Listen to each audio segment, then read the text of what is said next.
En este tipo de eventos. Ciertamente siempre es un desafío algunos tópicos. Creo que en este momento me han dado un desafío mucho mayor todavía.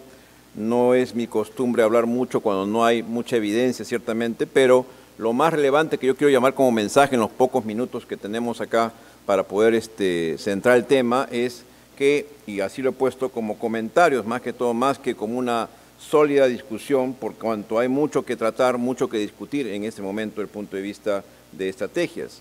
Sabemos ciertamente que es una alteración que nos preocupa mucho, el estrés psicosocial o el estrés en general, y la intención es fundamentalmente ver si algo podemos hacer aquí.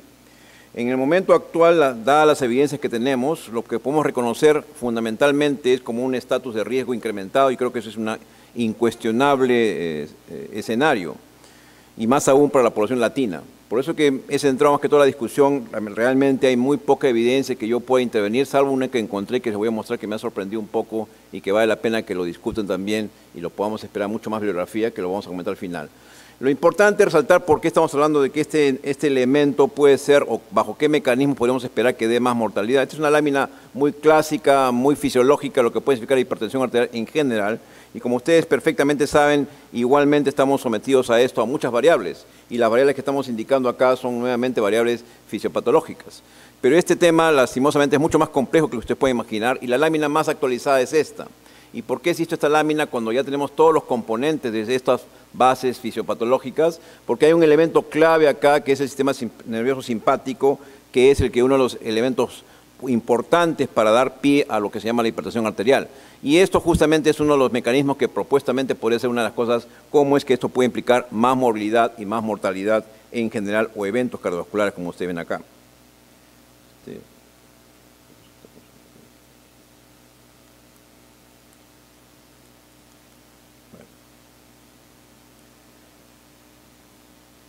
Ahora, un dato interesante, histórico, que me parece relevante, dentro de este aspecto, de este escenario de un sistema simpático activado, tenemos esta lámina, que lo que está hablando acá es ploteando lo que significa sobrevida de un animal vivo versus su frecuencia cardíaca. Y observen el detalle tremendamente interesante, en donde tenemos diferentes elementos de diferentes animales, incluyendo el hombre, donde hay una proporción ciertamente interesante. A mayor frecuencia cardíaca, eso implica menor sobrevida. Esto dio a pie a hacer una serie de estudios, y claramente se ha contado con este valor pronóstico, y efectivamente la frecuencia cardíaca, y eso va inherente a un estrés psicosocial o al sujeto que está en bajo estrés importante, a que esto va a llevar a que el sujeto esté en riesgo incuestionablemente. En gente joven se ha demostrado con seguimientos a largo plazo, de 3 o 4 décadas después, que están más expuestos a ser hipertensos o inclusive a hacer eventos cardiovasculares. Cuando uno se busca el escenario propiamente ya de eventos de muerte y mortalidad, también está claramente documentado. Observen ustedes que la frecuencia cardíaca en reposo va de la mano con más mortalidad, y por eso que uno trata de buscar cuál sería la frecuencia cardíaca que me convendría para que uno tenga eventualmente menos eventos. No se ha hecho ese estudio prospectivo en donde uno pueda reducir la frecuencia y con eso llevar a menos eventos, pero lo que sí se sabe es la figura inversa. A más frecuencia cardíaca, no dudes que tienes más posibilidades de morirte o de ser un evento cardiovascular en general. Es una de las bases por qué esta frecuencia cardíaca ligada a ese estrés podría estar también ligado a mayor movilidad y mortalidad. Y estas son las curvas, ya en hipertensos en sí. Los hipertensos en sí, uno busca un número mágico, y efectivamente existe ese número que uno puede aproximar. Idealmente deberíamos manejarnos, si ya me ganó la lámina creo, ahí está. Si tenemos esta idea, estaríamos en esta curva inferior, que es la que tendría menos tasa de eventos. Y esta curva inferior, estábamos hablando de una frecuencia entre 60 y 70 como una de las cosas probablemente atractivas desde el punto de vista fisiológico, y es lo que uno pretende en general, incluyendo hipertensos. Finalmente, para acabar con este capítulo, está establecido bajo muchos mecanismos diseñados, muy bien documentados, por qué esta frecuencia incrementada va a significar más daño.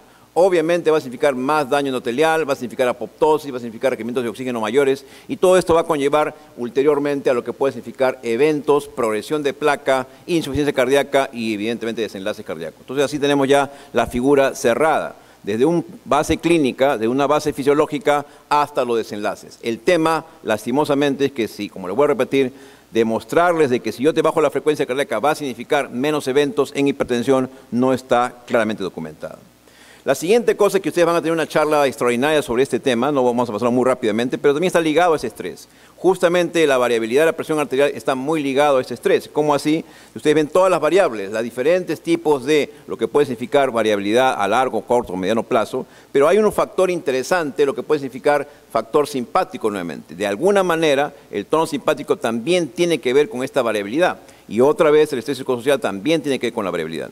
Ahora, ¿por qué es relevante esta variabilidad? Ya van a escuchar más detalles al respecto, solamente me voy a sintetizar el tema en que efectivamente cuando uno tiene gran variabilidad, mi presión es totalmente oscilante. En una visita a mes enero tengo tal presión y 2 meses después tengo otra presión con gran variabilidad, eso no es un buen dato. Eso significa que soy altamente variable y va de la mano con más tasas de eventos, con más indiscutiblemente muerte y mortalidad, como para señalar por qué esta variabilidad es relevante. No vamos a tener más detalles al respecto, salvo lo mismo, estímulos externos, estímulos internos que igualmente hacen que uno sea extremadamente variable y eso va a significar más movilidad, más mortalidad.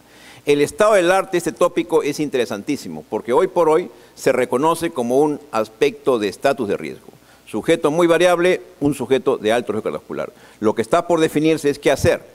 Y eso es un tema todavía largo. Las conclusiones de todo lo que puede significar esta valoración todavía están pendientes de estudios prospectivos más elegantes, pero sí se reconoce como un predictor de riesgo cardiovascular. Y eso va de la mano nuevamente con este estado emocional o psicosocial que ustedes pueden imaginar. Ahora, ¿qué dicen en específico las guías sobre este tema en particular? Y eso sí vale la pena recalcarlo. De hecho, la escuela americana tiene sus guías recientemente publicadas, las escuelas canadienses y finalmente la escuela europea, como ustedes perfectamente conocen. Ahora, en el punto de vista estratégico, ¿dónde podemos localizar estas guías? Y si nos centramos a la guía europea y buscando coincidencias, de hecho hay unas cosas que es importante que tenemos que señalar acá. Y uno de los aspectos en que todas las guías coinciden, del punto de vista de estrategia, es estratificación de riesgo. Eso es una cosa que todas ellas dicen lo mismo. Hay que estratificar al paciente. Por lo tanto, es importante, ya sea con una herramienta de score, ya sea con una herramienta de factores de riesgo o con cualquier dato subclínico si quieren, pero una de las normas, que son las 5 coincidencias de todas las guías que ustedes puedan imaginar o puedan gustarles, en todas ellas insisten mucho que hay que estratificar. ¿A qué voy con esto? De que esta estratificación es extremadamente relevante. Los europeos nos enseñaron mucho este aspecto hace mucho tiempo, donde los sujetos con diferentes estados de riesgo implicaban más morbilidad, más mortalidad. No es lo mismo un sujeto de bajo riesgo, con los criterios que ustedes escojan, versus el de alto riesgo, que va a significar hasta 2 o 3 veces más probable que se muera. ¿Por qué insisto en esto? Porque justamente este estatus psicosocial, ese estrés psicosocial probablemente sí está considerado. Las guías europeas los ponen textualmente. En su gran fluxograma, lastimosamente está un poco distorsionada la lámina, pero bueno, el tema aquí es de que está enfatizando, esta es la guía más reciente, la actualmente hecha por los europeos, está un poco más arreglada por los europeos porque insisten mucho en lo que significa el rol de los factores de riesgo como un elemento clave para estratificar. Puede que tú no tengas un score validado, pero sí tienes factores de riesgo y juega con esos factores de riesgo. De manera tal que yo voy insistiendo en ese tema de estratificación de riesgo. ¿Y por qué lo hago? Porque en el listado más novedoso que ha sumarizado los europeos está, no se ve bien, pero felizmente que le puse con un color un poco más llamativo, el estrés psicosocial, incluyendo el estado de estar exhausto, fatigado, cansado. Eso indiscutiblemente ya constituye un modificador de riesgo que incuestionablemente aumenta el riesgo cardiovascular. O sea, de que discutamos que el estrés no va a significar más morbilidad y mortalidad, eso no es cierto. Es completamente claro, completamente documentado. Y significativamente, como lo demostró el estudio Interheart, significativamente en latinos es mucho más impactante que en el resto del mundo. Nadie sabe exactamente por qué, pero definitivamente es uno de los criterios. Y también de la mano, a su vez, está la deprivación social, por ejemplo. Lo clásico que sabemos ya está puesto. Obesidad, tabaco, eso está claro. Pero nótese que están agregando en el gran listado de los factores de riesgo novedosos el estrés psicosocial desde el punto de vista estratégico. Yo creo que esa es la parte más importante que debemos recordar en nuestras memorias para lo que signifique qué hacer. ¿Dónde está documentado esto? En todo este documento extenso, una guía europea de estratificación de riesgo del 2016, publicada hace relativamente poco, donde claramente se documenta nuevos factores y nuevamente insisto, lo que pasa es que no es muy fácil medirlo y mucho menos corregirlo. Y si uno quiere de la mano a su vez corregirlo y de eso bajar eventos es mucho más desafiante todavía. Ya se ha insistido mucho sobre el valor de la presión arterial fuera del consultorio. Y yo quiero citar acá un par de circunstancias en donde nuevamente el estrés psicosocial tiene que ver y está de la mano porque hay un tono simpático aumentado.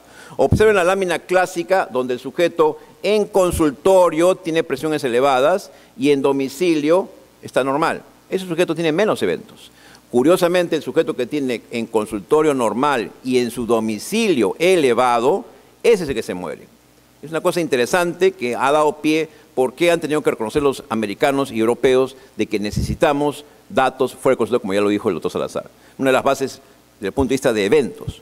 Y Pamela lo demostró elegantemente. La gente que tiene presiones arteriales diferentes en la noche, siendo el mismo paciente, el valor de la noche o el valor del día en su casa da impacto diferente. Y lo que está expresando es sencillamente parte de su estatus propiamente de estrés o su estado vasoactivo. Y un segundo ejemplo interesante, que también quiero insistir, que también está basado en la validez de tomar la presión arterial propiamente en sus casas, es el dato matinal. Observen el detalle que un sujeto, lástima que se ve muy mal, pero les puedo soplar lo que dice la lámina, acá dice que tiene 125 de sistólica y acá dice que tiene 155. En las mañanas, cuando el sujeto se despierta, un tremendo momento, ¿por qué va a tener alta la presión? Claro, puede ser, uno sencillamente puede interpretar que está con presión no controlada, pero puede significar también que está bajo un estado de mucho estrés psicosocial o está sencillamente estresado, tremendamente angustiado. Ese sujeto tiene 8 veces más posibilidades de morirse. Este dato solamente lo van a poder tener con monitoreos en domicilio, pero la repercusión es interesante. Hasta que finalmente en abril de este año se publica una serie interesantísima, la serie más grande que hay en este momento, de monitoreo de presión arterial en 24 horas. 60.000 pacientes evaluados a largo plazo para saber si esa presión a lo largo del día tiene o no tiene relevancia. Y la respuesta para nosotros, que es muy mala porque significa un test caro, sin embargo, es categórica. La presión sistólica en 24 horas elevada te puede dar un porcentaje de hasta un 50% de más riesgo si es que no tienes controlada. Y ese dato, ahí se mezcla mi estatus evidentemente estresado, que puedo tener más presiones arteriales en otras partes del momento. Y un segundo concepto, acá sí no van a ver ni Michi, pero igual, el tema central, yo creo que está adrede, está hecho esas láminas, pero bueno. El tema es de que acá hay 2 grupos importantes de pacientes que debemos estar muy atentos a la casa de estos pacientes. La casa de estos pacientes son los hipertensos enmascarados y los que fueron muy subestimados, como son los clásicos mandil blanco. Uno siempre le dice que el mandil blanco es un neurótico, histérico, nervioso, nerviosito y no te pasa nada. Bueno, el estudio elegante que le estoy mostrando que en el New England de abril de este año demuestra de que esta gente enmascarada, hipertenso, en sus casas y en el consultorio está normal, por lo tanto el médico le dice que no es hipertenso, y versus el mandil blanco, está hipertenso en el consultorio y en su casa está normal, igual es un hipertenso mandil blanco. Bueno, ambos grupos tienen una alta tasa de mortalidad, no estamos hablando que se siente mal, se va a morir sencillamente, eso es lo que le va a pasar, y está demostrado que tiene entre 2 a 3 veces más tasa de muerte. Por lo tanto, estén a la pesquisa de esa gente, identifíquenla, alguien habla de que esto puede ser 20 o 30% según las series. Los europeos publican, los enmascarados son casi 30%, y los mandil blancos pueden ser mucho más también, inclusive. Pero importante es, ¿qué está detrás? Detrás está un mecanismo simpático incrementado, alterado y probablemente involucrado. Por eso es que los europeos que mostraron esta lámina están muy claros en que debe conocerse ese dato. El dato fuera del consultorio es importante. ¿Qué mensajes tengo que dar entonces con respecto a este tópico que es un poco árido, un poco falta de evidencias contundentes, como me gustaría yo mostrarles, pero tengo algunas cosas interesantes. La primera es reconocer que esta es una condición de alto riesgo cardiovascular, sobre todo para latinos, y eso hay que reconocerlo. Y eso implica de que hay que hacer un trabajo pues, en conjunto, un trabajo con multidisciplinario, apoyo psicológico, etcétera, etcétera. Lastimosamente, que yo les diga que le doy una pastillita para la ansiedad y con eso le va a bajar la presión arterial y lo va a hacer tener menos eventos, sería una ilusión. Eso no es cierto, no existe esa evidencia y no va a pasar. Sin embargo, les tengo 2 referencias interesantes que me llamaron la atención. Una es esta. Este es un metaanálisis interesantísimo, un metaanálisis el más grande que hay en este momento publicado por NIH, es una cosa muy respetable, un metaanálisis en donde evaluó justamente programas de reducción de estrés, para reducir el estrés.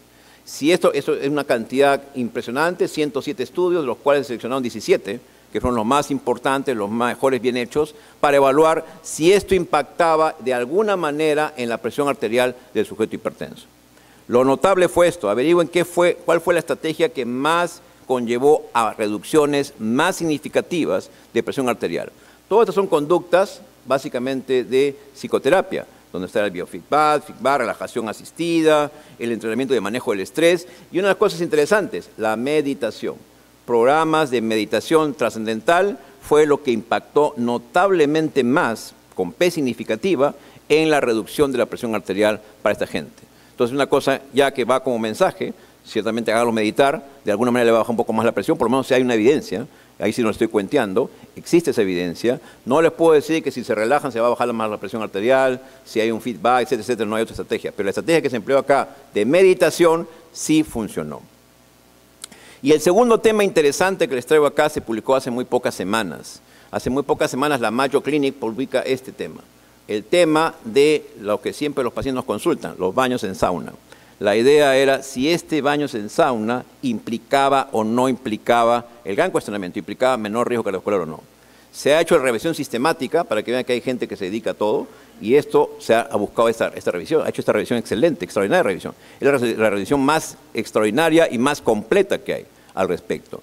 Toda la revisión sistemática de todo lo publicado. ¿Qué diablos hace que yo me meta a un sauna desde el punto de vista de evidencia? Estas son las conclusiones, no va a haber de ninguna manera nada. Felizmente que yo me adiviné que venían a hacer un boicot, entonces puse una lámina de traducción. La traducción de este metaanálisis, revisión sistemática, es categórico, en el sentido de que periodos breves de sauna entre 80 a 100 grados, breves tiene que ser porque no te zancochas, pero ciertamente esto es beneficioso. El beneficio se expresa en reducción del riesgo, eso es lo fascinante. Se ha demostrado reducción de presión arterial, reducción de eventos cardiovasculares, reducción de mortalidad cardiovascular. O sea, fascinante, está publicado hace poquitos días. Es un equivalente a hacer un ejercicio. Si nos da flojera correr, métase en un sauna entonces, pues, porque el ejercicio de moderada a alta intensidad más o menos equivale a esas sesiones de sauna.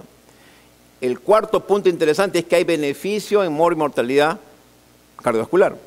El quinto es que es una actividad segura. No te vas a zancochar ni te vas a morir por eso.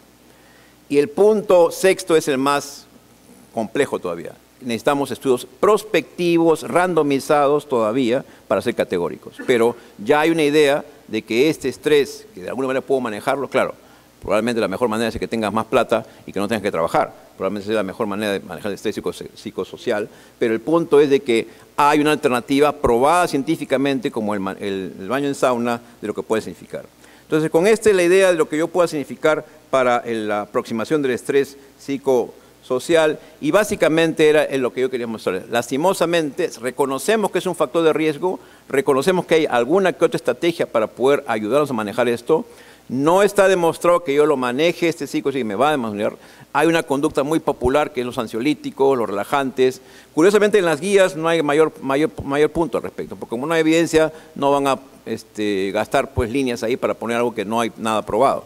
Y evidentemente los ansiolíticos o todo este tipo de medicamentos para manejar no han impactado ni van a manejar la presión arterial. Que le baja, y hay mucha población médica que todavía cree eso, le da su ansiolítico, con eso cree que le va a bajar la presión arterial. Lo que pasa es que probablemente no sea hipertenso, es lo más probable, y por eso le bajó la presión arterial, porque como le bajó la presión arterial, asumen que fue el ansiolítico lo que le bajó. En realidad lo que más probable es que no sea hipertenso, y eso es lo que ha pasado en ese paciente. Por eso que hay que hacer una evaluación mucho más integral. Básicamente lo que yo quería mostrarles en estos mensajes, y mucho ojo con nosotros los latinos, con el estrés psicosocial que sí nos mata, y sí hay que manejarlo de alguna manera hay que tratar de dar un beneficio a nuestros pacientes. Gracias.